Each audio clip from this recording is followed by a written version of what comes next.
We all loved Bahubali, but do you have any idea about the real Bahubali? Yes, it was not just a fictional character. In fact, Bahubali was the prince of Ayodhya, just like Lord Rama. Bahubali was the son of the first Jain Tirthankar Rishabhanatha. After his father became a monk, he challenged his elder brother Bharata for the kingdom. But to avoid bloodshed, they decided to compete with each other differently in 3 stages. Number 1, Drishti Yuddha, where they both stare at each other without closing their eyelids. Number 2, Jala Yuddha, where they both splash water on each other till one turns his face away. Number 3, the real fight, Malla Yuddha, which means wrestling. Bahubali won in all 3, but then at a moment he felt ashamed for fighting with his brother over materialistic things, and he gave up on everything and meditated for a year in a standing position without food and water until he attained moksha. And he is being considered the first Digampara monk to attain the state.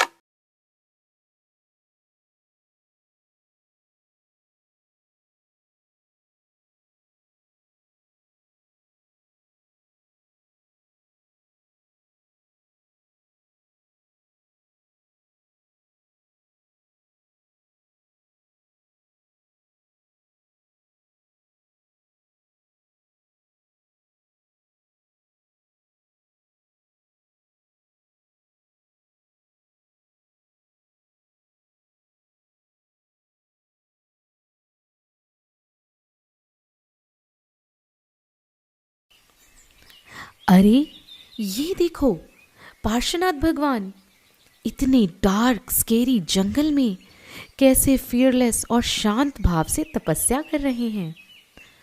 अरे ये क्या, अचानक ये इतनी तेज बारिश क्यों होने लगी?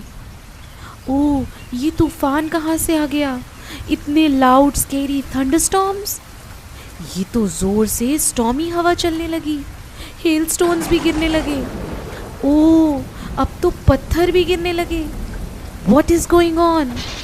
अरे वो देखो, संवर नाम के देव बहुत गुस्से में ये सब कर रहे हैं पार्श्वनाथ भगवान को ट्रबल करने के लिए। लेकिन इतनी स्क्वेरी सिचुएशन में भी भगवान तो एक इमूवेबल माउंटेन की तरह बिना हिले डुले उसी शांत भाव से अपनी आत्मा के ध्यान में लीन है। अरे ये बारिश का पानी तो बढ़ता ही चला जा रहा है, क्या भगवान इसमें डूब जाएंगे? ओह, ये कौन से देवी देवता हैं जिन्होंने भगवान को चारों ओर से अपने फणों से, अपने हुड से ढक लिया, भगवान को अपने सर पर उठा लिया और उनके उपसर्ग को दूर किया? ये तो धर्मेंद्र देव और पद्मावती देवी हैं। जय हो पार्श्वनाथ भगवान की। What an amazing incident! लेकिन ये संवर देव को भगवान पार्श्वनाथ से ऐसी क्या प्रॉब्लम थी जो बिना किसी रीज़न के उन्होंने उनके लिए इतनी प्रॉब्लम्स क्रिएट की? और ये धर्मेंद्र पद्मावती, ये कौन है जिन्होंने आकर भगवान का उपसर्ग दूर किया? इन सब बातों को जानने के लिए चलो जानते हैं भगवान पार्श्वनाथ की प्रीवियस बर्थ्स की कहानी। पार्श्वनाथ भगवान अपने 9 बर्थ्स पहले मरुभूति नाम के पर्सन थे और उनके बड़े भाई का नाम था Kamath.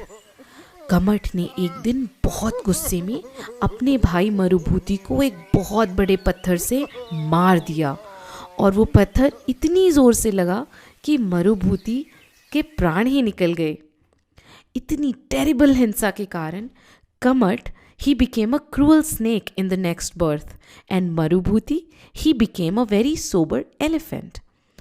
Due to hatred from previous life, उस सांप ने, उस snake ने elephant को bite कर दिया and the elephant died right there. वो हाथी, मतलब जो मरुभूति का जीव था ना, वो मरने के बाद स्वर्ग में देव बना और वो क्रूअल स्नेक नरक चला गया। बच्चों, हम जैसा सोचते हैं, जैसी फीलिंग्स, जैसे थॉट्स या जैसे भाव करते हैं, वो सब हमारे संस्कार बन जाते हैं। It becomes our instinct and our habits, जो कि हर लाइफ में हमें इन्फ्लुएंस करती हैं। कुछ ऐसा ही हुआ उस कमठ के जीव के साथ जो हर लाइफ में मरुभूति के साथ हेट्रेड करता रहा। तो स्वर्ग की आयु पूरी करके वो देव फिर से मनुष्य गति में विद्याधर बने और वो स्नेक जो नरक गया था ना, वो फिर से स्नेक बन गया। विद्याधर जब मुनि बनकर तपस्या कर रहे थे जंगल में, तो उस क्रूअल स्नेक ने उन्हें स्वॉलो कर लिया, निगल लिया। विद्याधर जो थे वो शांत भावों से मरकर जिनेंद्र देव की भक्ति करने वाले देव बने, और वो जो क्रूअल स्नेक था वो फिर से नरक गया। अपनी देव आयु पूरी करके मरुभूति फिर क्या बने? वो बने चक्रवर्ती राजा वज्रनाभि, और वो जो कमट का जीव था जो नरक गया था वो बन गया एक भील जो कि जंगल में रहता था। अब इस लाइफ में भी राजा वज्रनाभि बहुत भक्ति करते थे, और एक दिन उन्होंने मुनि दीक्षा ले ली। वो फॉरेस्ट में तपस्या कर रहे थे, और वो जो कमट का जीव जो भील बना था वो भील बनकर जंगल में जा रहा था, और उसने मेडिटेशन करते हुए वज्रनाभि को देखा। देखते ही उसे बहुत गुस्सा आया, और सोचो बिना बात के उस भील ने तीरों से उस मुनि महाराज को घायल कर दिया। मुनि महाराज शांत रहे और उन्होंने समता से समाधि मरण किया। इसलिए वो मुनि महाराज फिर से देव बने, और वो भील एक बार फिर से नरकों के दुख भोगने के लिए नरक चला गया। अब इसकी नेक्स्ट लाइफ में मरुभूति का जीव महामंडलीक राजा बना, और कमट का जीव नरक से निकलकर क्रूअल लायन बना। महामंडलीक राजा तो इस लाइफ में भी बहुत भक्ति करते थे, और उन्होंने मुनि दीक्षा ली, और क्या किया मालूम? उन्होंने स्पेशल 16 भावनाओं को भाया और तीर्थंकर प्रकृति का बंद कर लिया। उन्होंने अपने थॉट्स, अपने इंटेंशंस को बहुत प्योर बनाया, and he paved the path to becoming a tirthankar. महामंडलीक राजा मुनि बनने के बाद एक दिन तपस्या में लीन थे, और वो क्रूअल लायन वहीं से जा रहा था। अभी भी उसकी हेट्रेड कम नहीं हुई थी, और उसने मुनिराज को खा लिया।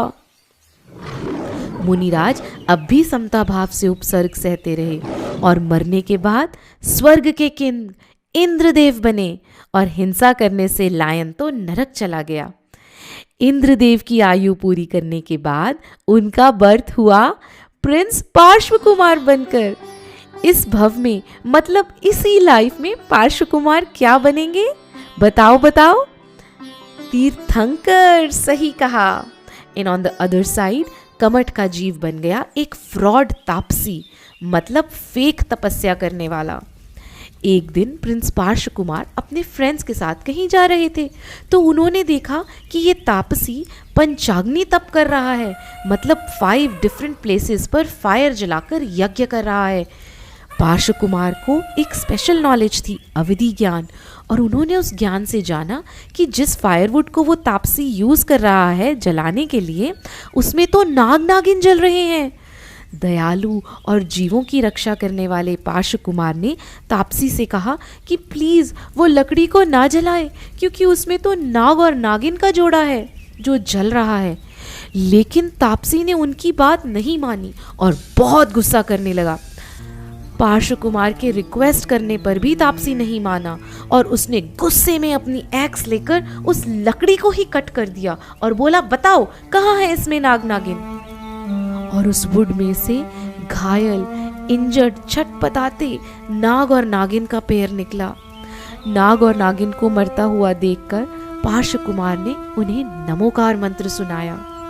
नमोकार मंत्र सुनते हुए नाग नागिन मरकर धर्मेंद्र और पद्मावती नाम के देव और देवी बने, और वो तापसी अपनी नेक्स्ट लाइफ में संवर नाम का ज्योतिष देव बना। पार्श्व कुमार ने बहुत से जीवों की रक्षा की, उनका कल्याण किया, और आगे चलकर उन्हें संसार से वैराग्य हो गया। वो मुनि बन गए। एक बार मुनि पार्श्व कुमार फॉरेस्ट में ध्यान मग्न होकर तपस्या कर रहे थे। तभी वहां से संवर देव आकाश मार्ग से जा रहा था। पार्श्व कुमार को तपस्या करते देखकर उसे पिछले बर्थ की हेट्रेड याद आ गई, और उसने गुस्से में पार्श्वनाथ भगवान पर बहुत उपसर्ग किया। याद है ना कैसे कमट के जीव ने पार्श्वनाथ भगवान पर पत्थर, पानी, ओले और आग बरसाई थी। और उनका उपसर्ग दूर करने वाले देव देवी और कोई नहीं बल्कि वही नाग नागिन थे जिन्हें पार्श्वनाथ भगवान ने नमोकार मंत्र सुनाया था। बच्चों, देखा आपने, कमठ का जीव अपने पूर्व भव के हेट्रेड और वैर के संस्कारों की वजह से विदाउट एनी रीजन हर भव में पार्श्वनाथ भगवान पर उपसर्ग करता रहा, और पार्श्वनाथ भगवान हर लाइफ में बिना रिएक्ट किए शांत भाव से आत्म साधना करते रहे, और धीरे धीरे क्या बन गए? तीर्थंकर भगवान बन गए। तो बच्चों, हमें वैर, विरोध, हेट्रेड, जेलसी और एंगर को छोड़ देना चाहिए।